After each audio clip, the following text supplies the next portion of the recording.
Assalamualaikum warahmatullahi wabarakatuh. Nama saya Siti Aina Syimin binti Syukran.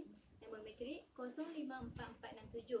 Saya akan membentangkan ulasan video 1 yang bertajuk Tamhid Pertama. Video 1 membahaskan mengenai tamhid pertama di dalam kitab Al-Iqtisad fil I'tiqad.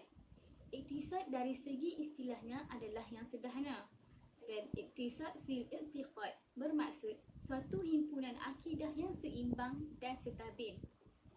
Kitab ini dikarang oleh Imam Al-Ghazali dan beliau telah wafat pada tahun 505 Hijrah. Dan di dalam video ini juga ada menyatakan bahawa ilmu kalam tidak sampai kepada mengenal Allah Ta'ala. Namun, ilmu tersebut membantu membina pegangan hati, bahkan menjadikan seseorang itu mengenal Allah Ta'ala apabila dia melakukan ibadat dan bermujahadah dalam melakukan ibadat. Akan tetapi, kita diingatkan untuk tidak terjerumus dengan ilmu kalam yang mendalam sehingga tertahan untuk memiliki akidah yang sempurna. Oleh yang demikian, Imam Al-Ghazali telah menggariskan kaedah tertentu untuk melihat perbahasan akidah dalam ilmu kalam. Jadi, terdapat 4 tamhid yang dinyatakan oleh Imam Al-Ghazali untuk melihat perbahasan akidah dalam ilmu kalam. Seterusnya, tamhid pertama. Tamhid pertama menyatakan tentang penjelasan ilmu akidah sangat penting dalam agama dan rentak perbincangannya menggunakan istilah-istilah ilmu kalam. Sekiranya kita terlalu fokus kepada perkara yang tidak penting dan tidak perlu, maka ianya adalah sesuatu yang merugikan dan menyebabkan kesesatan, dan itu adalah yang dikatakan oleh akal kita. Sama ada kita melakukan suatu perkara yang tak penting itu secara bersungguh-sungguh, jadi ia adalah suatu perkara yang sia-sia. Semua perkara yang tidak penting atau yang kita beri fokus, sama ada ianya ilmu pengetahuan atau amal-amal yang lain, adalah sesuatu yang merugikan dan sia-sia. Hal ini kerana perkara yang paling penting oleh semua makhluk adalah untuk meraih kebahagiaan abadi, iaitu selepas mati. Jadi, para nabi yang diutuskan oleh Allah Ta'ala telah mengatakan atau menyampaikan kepada umat manusia bahawa Allah Ta'ala mempunyai hak-hak yang wajib ditunaikan oleh hamba, sama ada ianya dalam bentuk perbuatan, kenyataan percakapan ataupun akidah kepercayaan. Jika hak-hak tersebut tidak ditunaikan, maka kesudahannya akan menerima balasan neraka.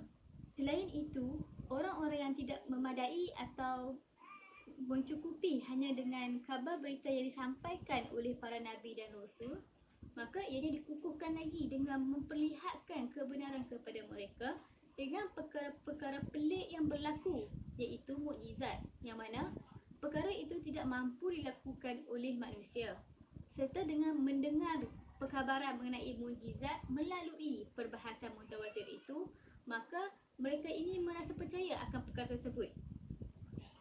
Okey, seterusnya, jika pertama kali mereka lihat dan dengar tentang perkabaran tersebut daripada Nabi, membuatkan hati mereka ni merasa takut dan bimbang sekiranya mereka mengambil ringan akan hal-hal yang dibawa oleh Nabi. Dan mereka juga merasa yakin akan hakikat kebenaran utusan yang dibawa oleh para Nabi, bahawa kematian itu akan berlaku dan akan menerima balasan. Jadi, kedua-dua pernyataan yang sebelum ini dapat kita umpamakannya dengan orang yang mendengar kenyataan yang dibawa para rasul dan mempercayainya tanpa usul periksa. Okay, untuk menjelaskan lagi, saya datangkan contoh, iaitu seseorang memberitahu kita bahawa terdapat singa yang lapar. Sekiranya kita hendak keluar, harus berhati-hati. Lalu kita mempercayainya semata-mata hanya dengan mendengar perkabaran tersebut. Kita berfikir kemungkinan ianya betul-betul berlaku dan harus berlaku, maka kita akan berhati-hati apabila keluar rumah. Adapun mengenai soal kematian, perkara yang ditakutkan adalah kebangkitan selepas mati. Lalu kita akan mengambil sikap berhati-hati untuk memiliki apa yang sepatutnya kita miliki dan menjauhi apa yang sepatutnya kita jauhi. Seterusnya, kita perlu mengenal pasti kebenaran sesuatu kenyataan yang diakui oleh akal perkara itu berlaku. Jadi kita kena pasti sama ada akal menerima perkara itu ataupun tidak, dan untuk tahu perkara itu betul atau tak, kita perlulah untuk pastikan ataupun kita perincikan perkara tersebut. Jadi sebagai contoh, Nabi mendakwa ada satu Tuhan sahaja iaitu Allah Ta'ala yang diwajibkan ke atas kita perbuatan tertentu dan meninggalkan perbuatan tertentu. Jadi sekiranya kita melakukan apa yang dilarang dan meninggalkan apa yang disuruh, maka akan mendapat siksaan. Manakala sekiranya kita meninggalkan apa yang dilarang dan buat apa yang disuruh, maka kita akan mendapat pahala. Jadi berdasarkan pernyataan ini, logik akal akan berfikir untuk mengenal pasti bagaimana keadaan dan kedudukannya sehingga kita boleh mempercayai Tuhan itu menyuruh kita, dan sekiranya kita tidak melakukan suruhan itu, kita akan disiksa. Jadi oleh yang demikian, Imam Al-Ghazali telah membentuk suatu cara pemikiran, iaitu yang pertamanya ialah menyelidik mengenai adanya Tuhan, dan setiap suruhannya mempunyai balasan.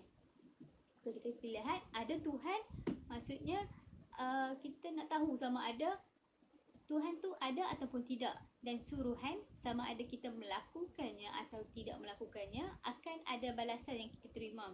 Okay, yang keduanya ialah menyelidik mengenai kebenaran utusan yang dibawa oleh Nabi.